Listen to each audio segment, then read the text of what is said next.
I'm PJ from JudgeMe, and I have a talk today on how to scale to 500,000 merchants in the App Store.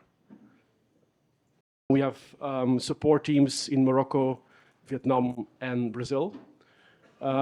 We scaled to 525,000 merchants. We've done no paid marketing except for a bit of App Store ads because it's Shopify. We want to please the Shopify gods. And we have a certain strategy we use to do that, and I'm going to explain it today. There's 5 things we've done over and over for 10 years, and I'll explain why we've done those things and what they are. So yeah, the topic is how to scale to 500,000 merchants on the App Store, right? And so this is JudgeMe. If you've never seen us, that's what we do. We're a product review app on Shopify, meaning if you're a merchant and you have any orders, we will ask for a review after 2 weeks by default, or you can customize. So first of all, I will share some metrics, some social proof as to why you should listen to us. Then I'll go into our 5 beliefs that make up our strategy. We'll take special time to explain why we are low cost, because I think a lot of you think we're just low cost as a gimmick, but we actually have a reasoning behind it, which is based on this principle of commoditize your complement. I'll explain what it is. Then I will talk about our app as a bet financially on being long Shopify and long App Store, and I believe most apps are actually short App Store if you think about it. They just don't realize it yet. Then we'll talk about some beliefs we have about the beliefs, meaning the meta strategy. And then in the second part of the presentation, I will talk about how to build a company, a team that actually can execute those beliefs you have. There's a lot of things that can go wrong, where I will talk about something called the Gray Volvo problem, which means that everything goes towards the middle. We'll explain what it is and how to avoid it in a company. Then we'll talk about more ways that we think about how a team can fail as they scale. And we'll end up with a small little thing we do in the company, which is shitpost-driven company development to keep the team sharp and to do things a bit edgy. Okay, so that's what we're going to cover today. So first of all, key metrics, as I shared before, this is our partner dashboard. So over the last 10 years, we've grown from 0 to 525,000 installs, which is the most installs of any app in the App Store. We made a bit over $26 million in revenue over that time. Yeah, that's been it. It's been growing very nicely every year. It looks like it's flat in the beginning, but it's also growth is just so small now compared to last year's. Yeah, something very special about JudgeMe. We're either free or $15 a month. There's no exceptions. So I don't know actually why this number here is like with a cutoff. I think there's some partial refund in there, but anyway. So it's only 0 or 15. And we're also unlimited, even on the free plan. So if anything is included in a plan, we do it unlimited because we have this principle of not coding against our clients. If you spend any seconds coding a limit, you're just coding against your merchants. And people love it. Here's some like tweets about people who want to go to war for me. So if I ever invade a country, these are my 2 first soldiers. And then, yeah, this is before the purge, because I kept this one. This actually looks better. So 2 weeks ago, we had 42,000 or 43,000. Oh, it's such a nice number to say now. 43,000 app reviews. We were and still are 5.0 rated. And we have the most app reviews every month, so 1,250, which is about 5 times the number 2 in reviews stamped and 6 times looks. Yeah, and I'll explain how we do this. And now, yeah, so in the app purge, this is an island in Greece called Paros, beautiful island. There's like a little town in the middle called Lefkes and some bay called Santa Maria. And there's 14,000 people living on the island. It's a big island. It's like 200 square kilometers almost. And there's less people living on this island than I lost app reviews. So, yeah, painful, right? So maybe I'll go there this summer and go see how many people I lost in app reviews. Anyway, back on topic. We've also done all of this bootstrapped without any funding, without any sales team, and without any marketing. We have some marketing people now. We only hired them last summer. So basically, our motion was pure PLG. And I'll explain how that worked. Okay, so you want to know what the 5 beliefs are that we used. Yeah? So, okay, first of all, the main one, I guess you can guess, is low price. We started with this one, and I want to explain the principle behind it. So, in economics, in strategy, you have this thing called commoditize your complement. Does anybody know what a complement is in economics? It's a product that if you sell more of it, you will sell more of your product. For example, tires and cars. So if tires become cheaper, you sell more cars, or the way around as well. And commoditize means make cheaper, right? So every company in the world has an incentive to commoditize their complement. For example, Mercedes or the car industry has an incentive to fund R&D to make tires more affordable because that's how they can sell more cars. Now, this is in theory, but in practice, in technologies, it's even more because you can make your complement completely free, because you can give away software for free. And so the best tech companies actually apply this principle without telling you. So for example, if you look at Google, what is their main revenue driver for Google? AdWords, right? Can you think of any complement, any service they give away for free to most people to drive more ad inventory? Search is the main business, but what else is extra on top of that? Chrome there's no ads in Chrome, I think. Maybe there is. But Gmail, right? You said Gmail, yeah? So more ads. Anything else they give away for free? YouTube, yes. What else? On your phone? Android. Map, yeah, there's ads there as well, I think, yeah. Anyway, so all these services, they are free just so Google can make more money off the ads. They don't do it because they love you, they do it because it's commoditizing their complement, right? So this is applied. Also, Microsoft puts a bunch of things in the bundle as also commoditizing their complement, right? And so we knew that being a Shopify app, we're only going to win if Shopify wins. If Shopify wins, they want to be a profit center. They will try to commoditize their complement. And now guess what is the complement to Shopify? The apps. So we knew the only universe where we can win is we have to be low cost. Okay? So us being high cost is kind of going against Shopify. Does it make sense? Yeah. Because if Shopify becomes a commodity, they lose. And then what's the point of being high price then? Cool. Then while we did the business, we also learned being so SMB focused that a lot of these people need hand-holding. So we really learned that investing more and more in support keeps paying off in app reviews and just in a cycle of more growth, more app reviews.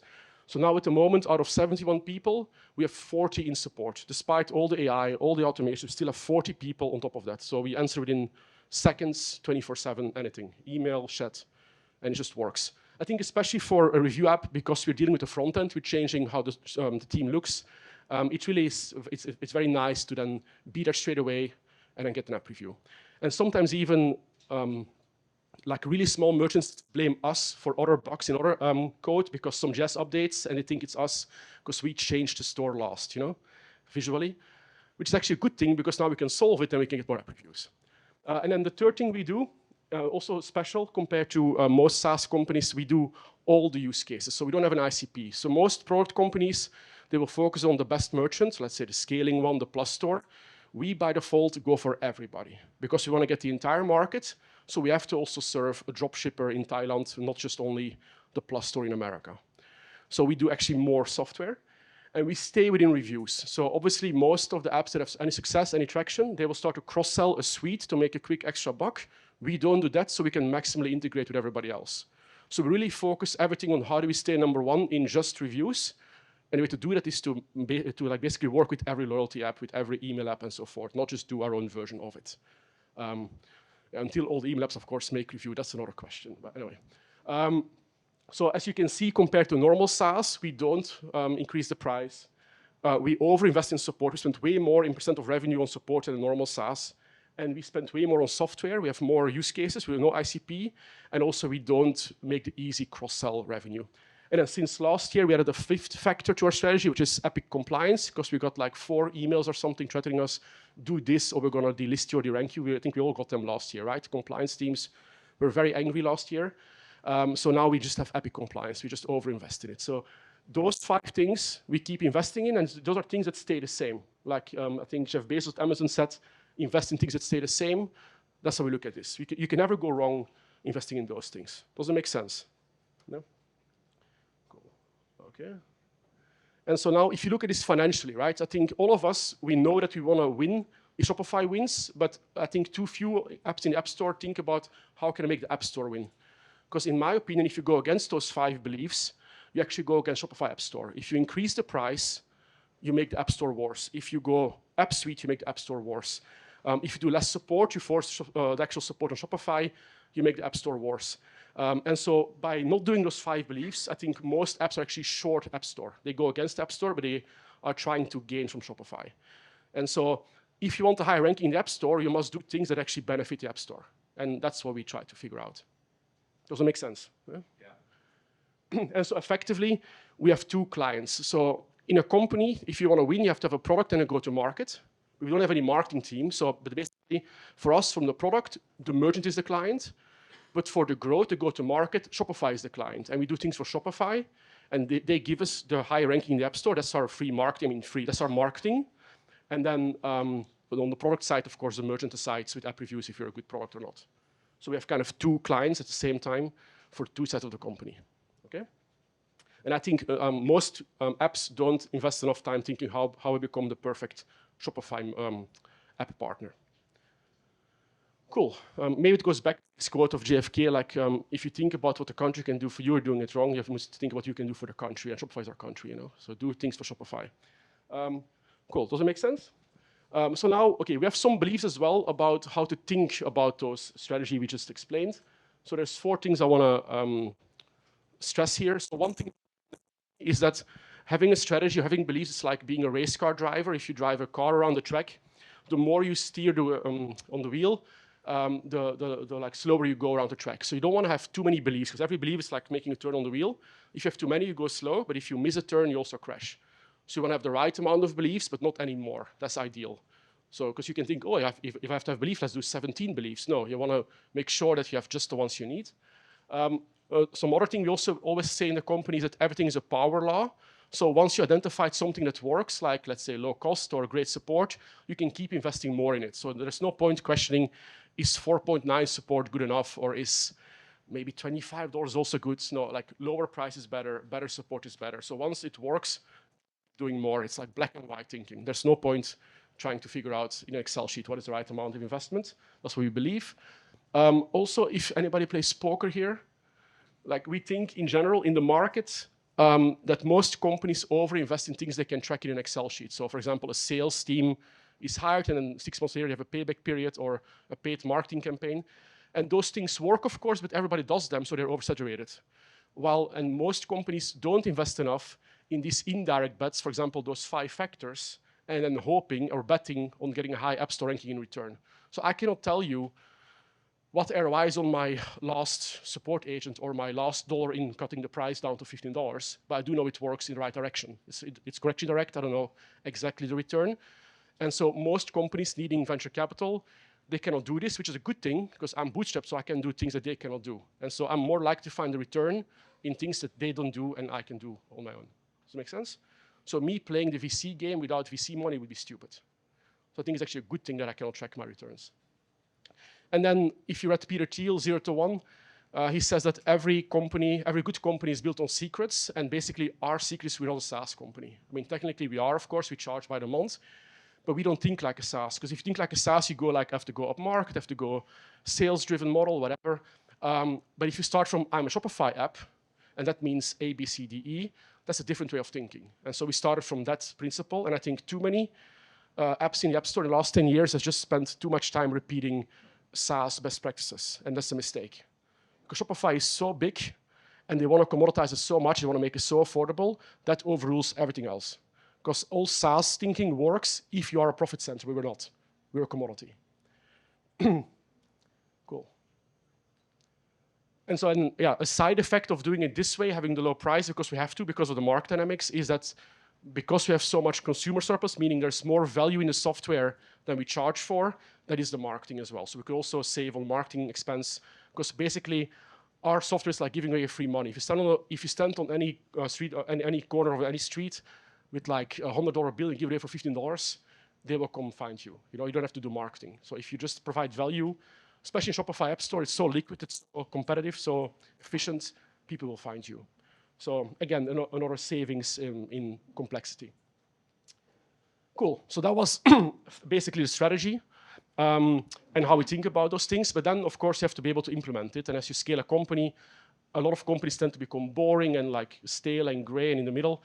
And so we try to avoid this. And so first of all, I would like to talk about something called the gray Volvo problem. So again, in economics, there is this guy called Hoteling.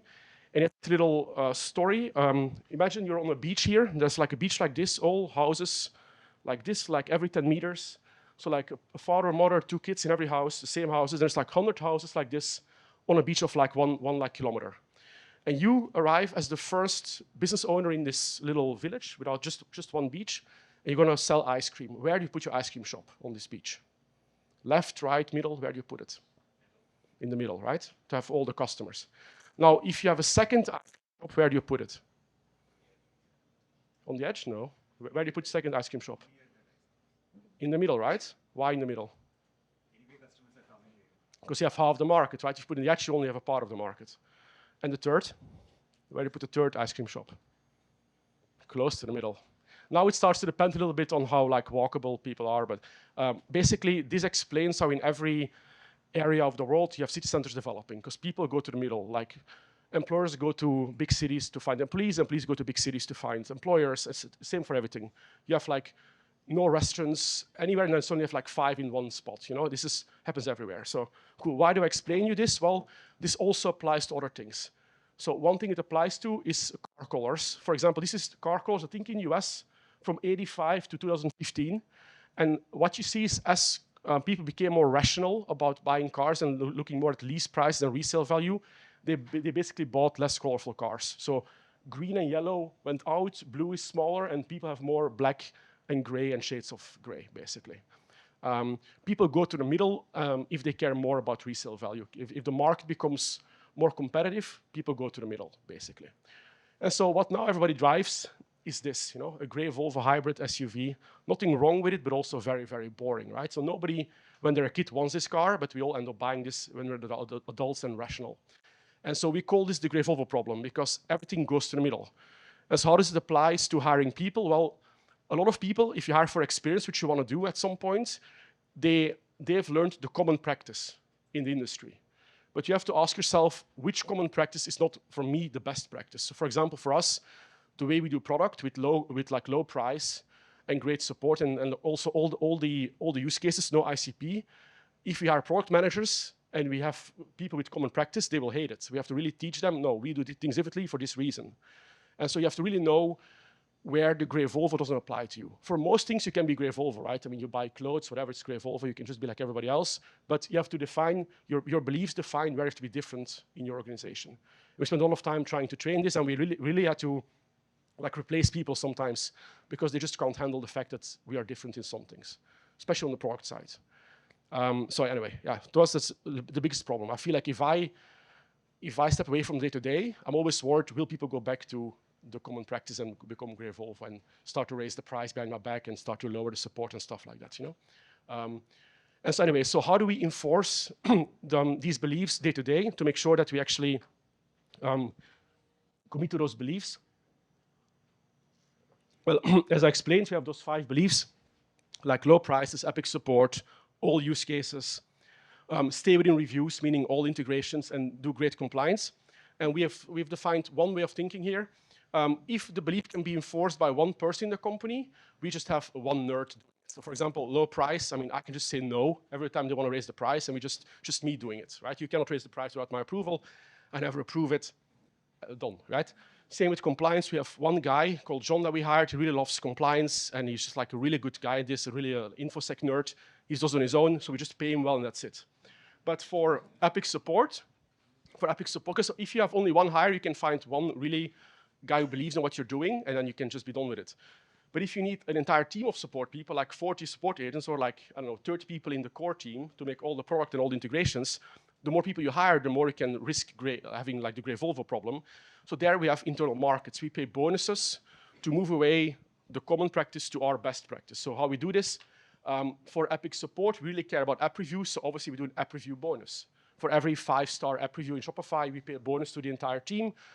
It's a team bonus. Every agent gets it. So they can all work together. And so they make more money if the app reviews per support agents go up. So if you become more efficient, they make money. Okay? If somebody is weak, the stronger agents will want to kick him out. So it's a good dynamic. You know, we create an incentive that really drives our result. Same on the core team. Everybody in London gets a use case bonus, meaning for every use case we deliver and mark the newsletter, they get a bonus every month. So if you deliver more features and more use cases, they get more money. Again, to tilt away the thing from ICP towards doing the entire use case landscape, right? Because most product teams by default will try to focus on just the plus stores or the best customers. We want them to focus on everybody. And so by just incentivizing this, we try to keep away gray Volvo. Does it make sense? Cool. And then we also pay for integration. So if somebody integrates with us and we launch it, we also pay a small bonus to the team because we want to encourage everybody of you to integrate with us. And we want the team to care about this and make sure it happens to get deployed. Cool. So there's other ways that we think scaling a company can fail. And there's 4 I want to stress here. So first of all, I think the most stressful thing about running a company, in my mind, is that it's a weak link game, we call it. So basically, it's like a water pipe. If you do, let's say, product and design and support and other things, basically the weakest part of your organization is defining your output of the entire thing. Like you can, if you can make all the mockups you want, if you have a great product manager, but your engineering team is very slow, then you can only do so much, you know? So the weakest part of the link is your overall throughput. So you always end up focusing on the weakest part. And that's actually very stressful when you're in a company, because the things you're good at, or like from out of your own natural talent, you will just do in 5 minutes, and things you're bad at, you end up focusing on, because that's what you have to fix all the time. So that's annoying, but it's what it is.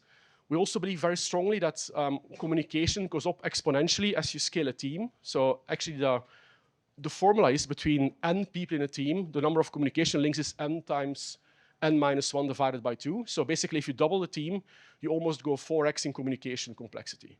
So even keeping a team down by 10%, headcount down by 10%, will remove about 19% of complexity, because 0.9 times 0.9 is 0.81. So we really believe in keeping the team small. So we only have, for example, 1 product manager. We have only 2 designers. Our core team on the review app is only 8 developers. And then we have like 5 more, I believe, for infrastructure.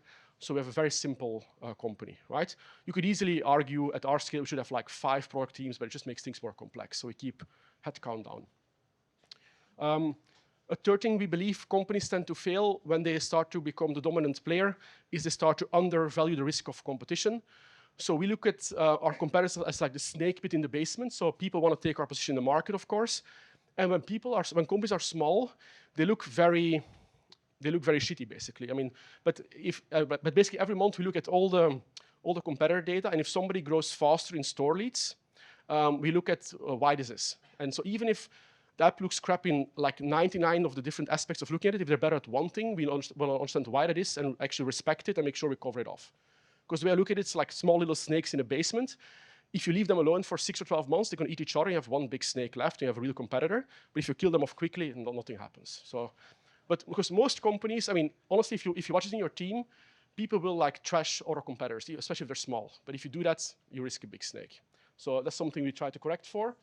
And the fourth failure mode of companies, once they have grown to be the leader, is that they tend to not see disruptive innovation coming. So, for example, when you update your UX, for example, people tend to optimize for the existing use case. For example, humans coming into the app to update app settings. And you can test all day long with customer development to make it better. But what if in 2 years' time, everybody has to become an AI agent? You know, so you have to also see the next wave coming. So you have to not make a better horse, but you have to also make a car, you know? So those are like 4 failure modes that we try to think about. I mean, actually, the first one is more a stress for us, for me and core management, but the other 3 are failure modes of thinking in culture in a company. Okay. So then, yeah, one thing on a day-to-day basis that we try to keep the team edgy and doing things that are actually worth doing, not like in the middle and Revolve, is we call it like shitpost-driven company development. Basically, I want to talk about it on Twitter and on LinkedIn. So it has to be something that is worth talking about, right? If you say like, oh, we're going to do 10% more output or something, or we're going to like do some upgrading Rails in 6 months, it's boring. But if you do a world record or something, it's better. So it's actually our mini version. If you know Amazon's PR FAQ, have you heard about this? So Amazon, if you want to promote a project in Amazon, you have to first write the press release, the PR, and the frequently asked questions, the FAQ. And that's what you read together as a team to approve the project, right? So you start with how will this look to the market? How will we talk about this? And so, of course, nowadays, if you ask people to write a PR FAQ of 3 pages, an essay, people just use AI to do it, so that's stupid. So we just ask people to think about how will this look on Twitter, how will this look on social media. So here's 2 examples. For example, we upgraded our Rails version from 4.2 to 8. And rather than just taking our time, we just really focused on it. My co-founder really focused on it. And we did a world record, like we did in 4 months, you know, like 4 versions. And even DHH commented, well done, you know? So we tried, okay, if you're going to do something boring like upgrading a Rails version, why not try to make it a game and do it fast as possible and make it something worth talking about? Or, for example, since last year, we have this John doing compliance, and rather than just doing good enough compliance, say, let's go for 100 perfect score in this security scorecard thing, which would make us, if we keep this up for 12 months, makes us one of the top companies in the world doing security. So we try to make everything a bit of a game for everybody, challenge them, and then I can talk about it. It's a nice way to keep Revolve out of the company. So yeah, if you want to follow my shit posting, by the way, here's my X, here's my LinkedIn, And this was it. This is how we think about strategy and building our company. And so, time for Q&A.